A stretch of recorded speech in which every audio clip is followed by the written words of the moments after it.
Hi, this is Mrs. Robertson, and today we're going to go over the slide assignment that I gave to you yesterday. There were 7 slides, and I'm going to write the answers and how to get them on this piece of paper. You can't see the split screen in this recording, but you can always go into your Google Classroom and click on the slides. The first slide just states that this is the quarter for our benchmark review. So now we're going to go to the next slide. On the next slide, it says, what is the actual height given the scale is 1 inch 4 feet. So this is actually slide number 2, and it has 2 questions. The first question, let's see here, make it a little bit, all right, to make sure you can see this. The first question says the height of the model is 6.5 inches. So if I have a ratio of 1 inch equals 4 feet, 1 inch over 4 feet. And I know that the model is 6.5 inches.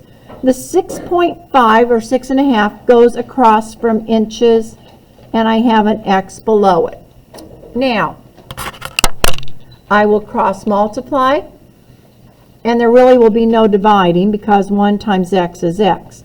So 4 times 6.5 will give us our X, and that will be, what did you get, 26 feet? Yeah.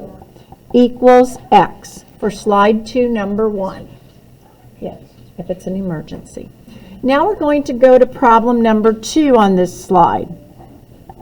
Number 2, the height of the model is 10 3/4 inches. I'm going to write that as 10.75. Now, I have 1 inch over 4 feet.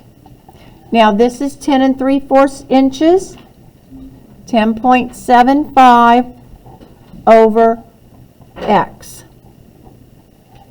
Now, to find X, we cross multiply. 4 times 10.75 equals X, and that will equal, carry a 2, 28, 30, carry a 3. The answer is 43 feet. Any questions on that slide? All right, now we're going to go to slide number 3. Slide number 3 has 2 sets of triangles. In question 1, you have the height of a person and the height of, I don't know if I think it's a mailbox. So we're going to do slide 3. Question number 1. So here we have 2 right triangles. All right. And we know that this is H, this is 7 feet, 3 feet, and 4 feet. So I'm going to do my vertical big over little. There are several ways to set this up. I'm going to have H over 3 equals 7 over 4. Now I'm going to cross multiply. 3 times 7 equals 4 times H. Sorry about that. Divide by 4. 21 over 4 equals your answer, but we need to change it to a mixed number. That'll be 5 1/4 equals your height, or 5.25 feet, or 5 1/4 feet. Either one of those answers would be fine. And what's 1/4 of a foot in inches? 5 feet. 12 divided by 4, 3 inches. Those are all correct answers for slide 3, question number 1. Now we're going to go on and do question number 2 on this slide. And here in number 2, you have a right triangle with another right triangle inside of it. It looks sort of like this. Okay? And once again, we don't know this one. You know that the distance from here to here is 31.5, and it is feet. And the vertical height is 6.5 feet. I'm going to put 6.5 feet. So now again, I'm going to have h over 6.5 equals, and this is a 9, equals 31.5 over 6 point. Let's see, over h over 6.5 equals 31 over 9. Excuse me, that should be a 9. Let me just rewrite this one. H over 6 5/10 equals 6.5 over 9. Now, h over 6.5 equals 31.5. I'm going to get it right here soon. 31.5 over 9. Big over little. Yeah. Now I have it set up right. So now we cross multiply. You're going to have 9 times h equals 6.5 times 31.5 divided by 9. And when I do that problem with the calculator, you will be allowed to use a calculator, I believe, on your test. I am going to get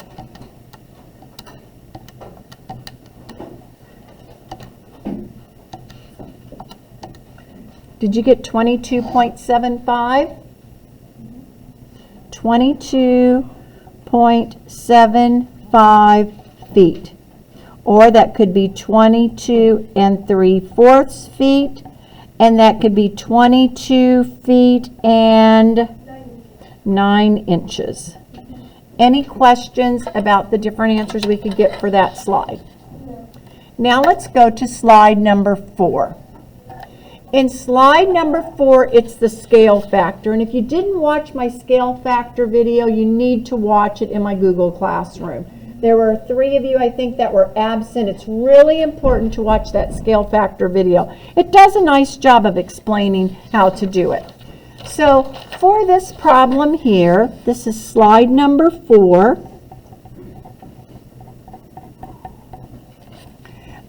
In number 1, it says find the scale factor. We are going from blueprint to the room. Now, is that going to be larger or smaller? Larger. So our scale factor is going to be this will be 63 and 9. So our scale factor, for a 9 to turn into a 63, it's what? For a 9 to turn into a 63, the scale factor is 7. So the scale factor, since it's getting bigger, for this one is 7 over 1, or just a 7. Okay? Now, in number 2, your scale factor, I'm going to use 15 to 120. Here, it's getting bigger again, 15 to 120. Well, in that problem, your scale factor is 8. It'll just be an 8. Now, if we were going big to little, then it would be 1/8. But this is little to big, so our scale factor is 8. Now, part number 3 to this problem, it says, what would the actual length be for a wall that measures 12 inches on the second example? So in the blueprint, it's 12 inches. So in this one, and we're going to use the scale for this one, number 2, so the scale factor is 8. If it's 12 inches, then in real life, you're going to take it times the scale factor of 8, and you're going to get 96 inches is the answer for number 3.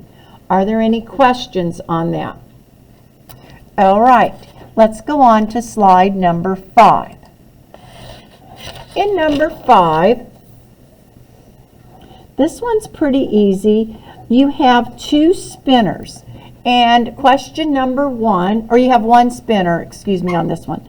In question number 1, even numbers. In that spinner, you have 2, 4, 6, 8. You have 4. And how many possible outcomes? 8.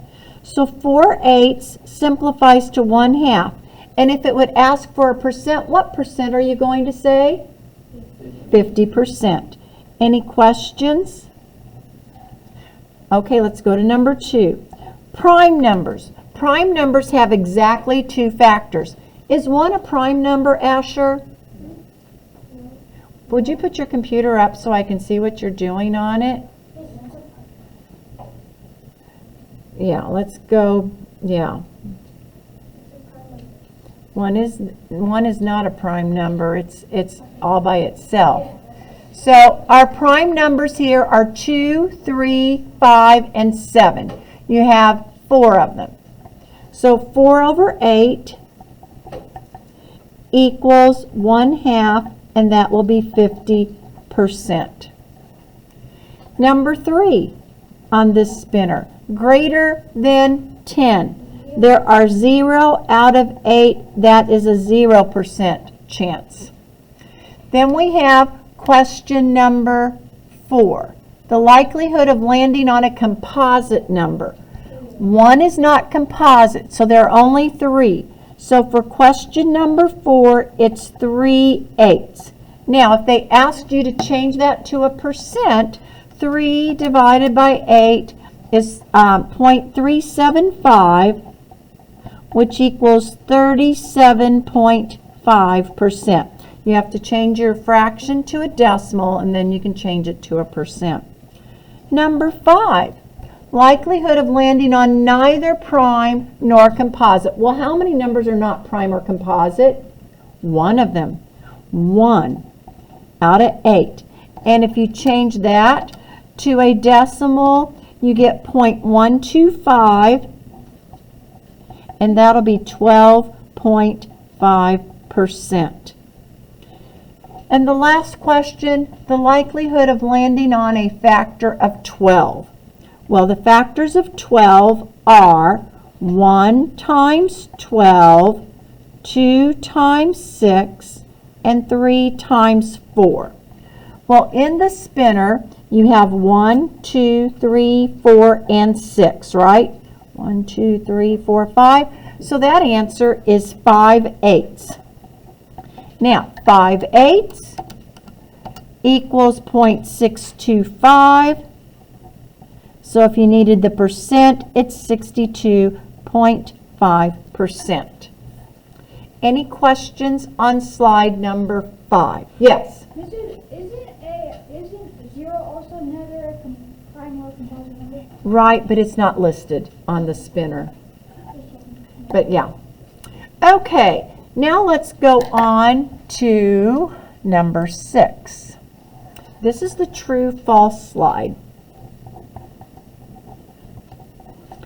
And in this slide it says, Mrs. Phillips has 10 identical cans without labels. She knows that she had 1 can of peas, 5 cans of corn, 1 can of carrots, and 3 cans of beets.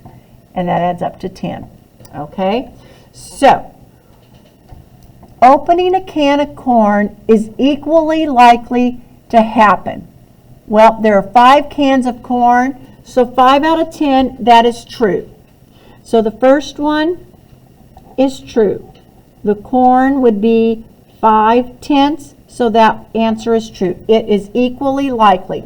Equally likely are 50-50s. Okay? Now, question number 2. Opening a can of peas is impossible. No, that is false. It's not impossible. You have 1 can of peas. It can happen 1 out of 10 times. So that is not impossible. Number 3, the probability of opening a can of beets is 40%. It's not 40%. Beets it's 30%. 3 out of 10 equals 30%. So that one is false because it needs to be 30. Question number 4. The probability of opening a can of carrots is 1 out of 10. That is correct. Carrots, 1 out of 10. That is true. And the last question. Opening a can of green beans is unlikely. That actually is impossible. That is false.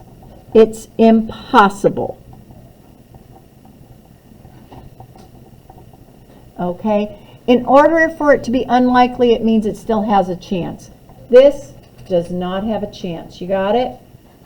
Okay, Asher, are you checking your slide? I don't see that you're looking at your slide. I know. I want you to look at it so you can tell if you got your answers right or not on your slide. So you should all be on your slides. Now we are on slide 7.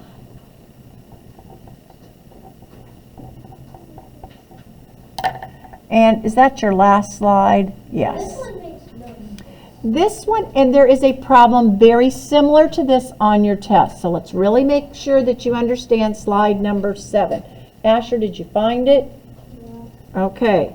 Slide number 7.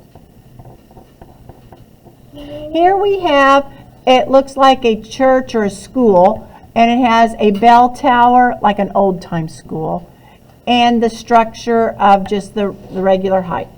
So, it's part A and part B. So let's do part A. And in part A, we have the proportion. Well, it says the scale is 5 inches to 3 feet. So I'm going to have inches and feet. 5 inches, 3 feet equals. This gives us our answer of the bell tower height is 18 feet, so it goes on the bottom. We're wanting to know what the height is in inches, so we're going to go like to the blueprint. It gets an X. Kit, can you sit in your seat so I can see what's on your computer screen? Okay. All right. Turn your screen, please. Thank you. So now we will have 3 times X equals 5 times 18. Divide both sides by 3. And X is going to equal, I'm going to simplify before I multiply. 3 goes into 3 once, 3 goes into 18 6 times, and my answer is going to be 30 inches. Any questions on that? So part A, they first ask for the proportion. This is the proportion, and on the test tomorrow they'll ask for a proportion, and then it wants the height, and that is my height. Any questions on what to do? Does everyone know how to write a proportion? Okay, now let's go to part B. Here we're doing the entire structure. So for part B,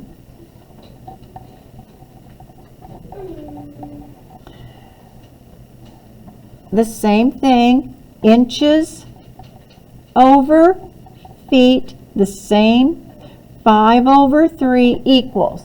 Now the entire structure, we're going to do 30 plus 18, and that's 48. And that's 48 feet, so it goes on the bottom, X. So now I cross multiply, 3 times X equals 48 times 5, divide by 3. X equals, 3 goes into 3 once, 3 goes into 48 16 times, and 5 times 16 I believe is 80. Is that correct? And that's the answer for the entire height. So once again, part B, the proportion and the entire height. Are there any questions on the slides? All of these things will be on your test tomorrow, so you can study this slide. The other thing that you can study tonight to help you get ready for the test was on Friday, I gave you a worksheet that reviewed, it had the topics review. study that one also. And I'm trying to find a copy of that. I think if you click on that, but that's what you need to do. Your test is tomorrow, and we have just a couple minutes left. Have a good day.